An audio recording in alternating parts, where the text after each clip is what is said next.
সর্ষের তেল, কুচি, মশলা, ধুয়ে রাখা চিকেন, গোটা বাটা আদা রসুন, হলুদ, লঙ্কা, মশলা বাটার জল, নুন, টমেটো কুচি, গরম মশলা, কসুরি মেথি, ধনে পাতা। মাংস কষা হয়ে গেছে, তেল ছেড়েছে। এবারে গরম জল দিয়ে 2টো সিটি মেরে নেব।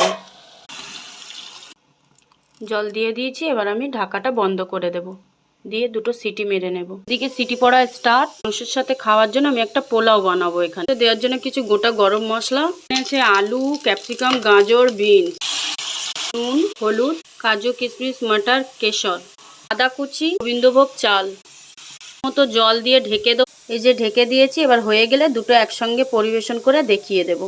নিয়েছি, আমার মাংসের কালারটা দেখুন। এই যে আমার পোলাও একদম ঝুরঝুরে, 2টো রেডি। একদম সানডে দুপুর